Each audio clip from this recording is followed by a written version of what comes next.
بخاری صاحب، افغانستان میں طالبان قیادت کے درمیان اختلافات اب کافی کھل کر سامنے آنے لگے ہیں، اور اب یہ جو ایڈیولوجیکل ڈفرینسز ہیں یہ آہستہ آہستہ شدت اختیار کرتے جا رہے ہیں قندھار گروپ اور کابل گروپ کے درمیان۔ بخاری صاحب، ان اختلافات کی وجوہات کیا ہیں، کیا ریزنز ہیں اس کے پیچھے؟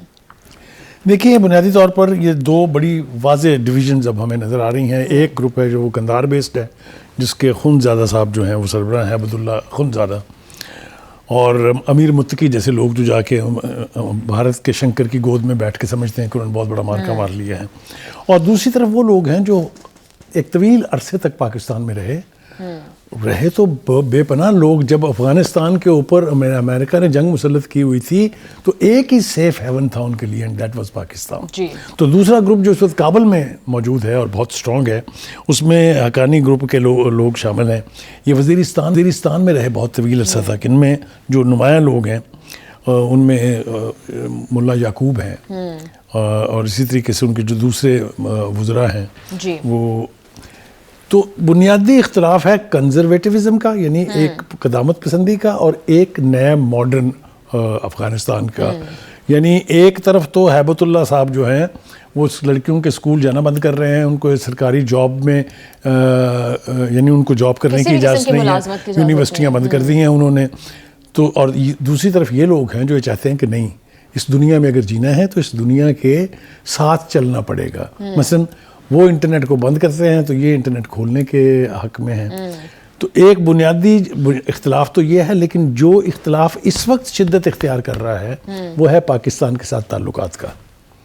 افغانستان کا بارڈر جب سے بند ہے، آپ کو اندازہ نہیں ہے کہ افغان معیشت کا کیا بیڑا غرق ہوا ہے، کیونکہ یہ ایک واحد آؤٹ لیٹ تھی پاکستان سے۔ یہاں سے چیزیں جاتی بھی تھی، یہاں سے چیزیں آتی بھی تھی، اور اس کے لیے جو اس وقت صورتحال ہے وہ جا کے افغانوں سے پوچھیں کہ کیا بیت رہی ہے۔ آٹے کا تھیلا وہاں 6000 روپے کا مل رہا ہے، 20 کلو کا ابھی بھی۔ Anyway, having said that, دو تین باتیں اس حوالے سے۔ دیکھیے، پہلی بات تو یہ کہ ہمیں ان سے زیادہ توقع نہیں رکھنی چاہیے۔ شیخ سعدی نے کئی سو سال پہلے ان کے بارے میں فرما دیا تھا کہ ان سے وفا کی امید نہیں ہے۔ وہ بقول شاعر کے کہ ہم کو ان سے وفا کی ہے امید جو نہیں جانتے وفا کیا ہے۔ تو یہ افغانوں کا اپنی جگہ وہ ہے۔ ہوگا کیا؟ ہوگا یہ کہ یہ دھڑے جو ہیں یہ قوت پکڑیں گے، ایک دوسرے کے ساتھ پھر لڑیں گے۔ جو افغانستان ہے، it's a traditionally tribal society, جس کی لاٹھی اس کی بھینس۔ جو جتنا بڑا طاقتور گروپ ہے اتنے ہی علاقے کے اوپر وہ حکومت کرے گا۔ یہ صدیوں پر محیط ہے یہ سارا کچھ۔ یہ مجھے صورتحال پھر اسی طرف جاتی ہوئی دکھائی دے رہی ہے کہ آپس میں لڑ لڑ کے مریں گے۔ یعنی ایک قوم کی حیثیت سے سوچنے کی بجائے اپنے اپنے دھڑوں کی جو سیاست ہے اس کے اندر یہ بندے رہیں گے۔ کنزرویٹیوز ورسز پروگریسو، یہ ایڈیولوجیکل ڈفرینسز دونوں کے درمیان ایگزسٹ کرتے ہیں۔ بخاری صاحب، کیا الٹیمیٹلی ایک اور بات جو میں بھول جاؤں گا وہ یہ ہے، دوسری بات یہ کہ پوری دنیا نے، United Nations, non aligned movement, western media, security agencies international, سب نے کہا ہے کہ افغانستان اس وقت گڑھ ہے 20 انٹرنیشنل ٹیررسٹ آرگنائزیشن کا۔ مجھے بتائیے کہ ایک ملک جو اتنا اکنامکلی آئسولیٹڈ ہو، جس کی اپنے ساتھ کے واحد ملک کے ساتھ، پاکستان کے ساتھ تعلقات کی نوعیت یہ ہو، کین اٹ افورڈ کہ وہ اتنی آرگنائزیشن جس کو پوری دنیا نے بین کیا ہوا ہے اس کو آپ اپنی گود میں لے کے چھاتی سے لگا کے بیٹھ جائیں؟ تو یہ حماقت جو ہے یہ اس کی قیمت ادا کرنی پڑے گی افغان قوم کو، اور جلد ادا کرنی پڑے گی، بہت زیادہ دیر جو ہے وہ لگنے والی نہیں ہے۔ جی بالکل، بخاری صاحب، میں آپ سے کہہ رہی تھی کہ کیا یہ اختلافات الٹیمیٹلی کسی سول وار کی طرف جاتے دیکھ رہے ہیں آپ؟ دیکھیے، میں نے جیسا عرض کیا کہ افغانستان کی تاریخ یہ ہے کہ وہاں پر ٹرائبل چیفٹنز جو ہیں وہ یعنی جس کے پاس جتنی قوت ہے اتنے علاقے پہ وہ قابض ہے۔ جب اس قسم کا سیناریو بلڈ اپ ہو جاتا ہے تو پھر وہاں پر نہ حکومت کی ریٹ رہتی ہے، نہ وہاں پر کوئی اکانومی ہوتی ہے، نہ وہاں پر کوئی معاشرے کا چال چلن درست ہوتا ہے۔ تو اس وقت جو صورتحال وہاں بنی ہوئی دکھائی دے رہی ہے وہ لگتا ہے کہ یہ ٹینشن بڑھے گی، ان گروپوں کے بیچ میں اختلافات اور شدید ہوں گے، اور اس سے سوائے اس افغان عوام کے نقصان کے اور کسی کا نقصان نہیں ہوگا۔ ہم نے تو جو کرنا تھا وہ کر کے بھی دیکھ لیا۔ ہم تو یہاں تک آئے ہوئے ہیں، 40 لاکھ مہمان ہم نے 40 سال تک برداشت کیے۔ ملا کیا آپ کو؟ ملا یہ کہ انہی کیمپوں سے ہمارے خلاف دہشت گردی ہو رہی ہے۔ آپ نے دیکھا کہ پی کے کا چیف منسٹر جتنی مرضی آنکھیں بند کر لے، وہ جس طرح چوہا بلی کو دیکھ کے آنکھیں بند کر لیتا ہے، لیکن فیکٹ ریمینز کہ یہ دہشت گردی جو ہے یہ سارا افغانستان سے آتا ہے, یہ اس کی سہولت کاری کرتے ہیں, پاکستان کے مفاد کو نقصان پہنچاتے ہیں.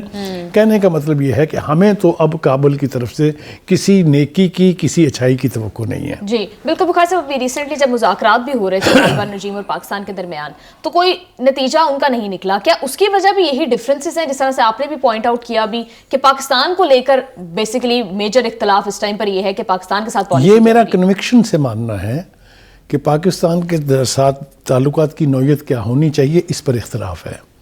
جو ہیبت اللہ کی جو گروپ ہے وہ اس وقت مکمل طور پر بھارت کی گود میں چھپا ہوا ہے.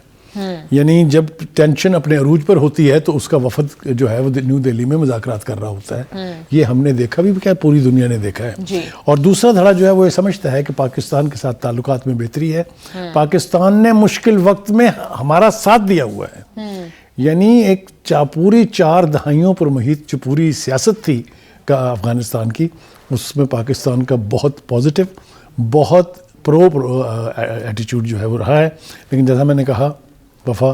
لیکن بخاری صاحب ہم نے ایک چیز دیکھی ان دونوں گروپس کے درمیان ڈفرینسز کی, ابھی ہم بات کر رہے تھے, خواتین کے اسکول نہ جانے یا تعلیم نہ حاصل کرنے کے حوالے سے بھی اختلاف ایگزسٹ کرتا ہے, مگر اس کے اوپر کبھی بھی کھلم کھلا جو ہے وہ ہیبت اللہ کے حکم کی خلاف ورزی نہیں کی گئی. لیکن معاملات جب یہ آئے کہ انٹرنیٹ سروس بند ہوئی تو تب حقانی گروپ نے اس کی مخالفت. There always is a starting point. کہیں نہ کہیں سے تو بات شروع ہونی ہوتی ہے نا, تو یہ بات شروع ہو گئی نا. اب یہ میں اور آپ تھوڑی کہہ رہے ہیں, یہ تو BBC کی رپورٹ ہے بیسڈ آن فیکٹس.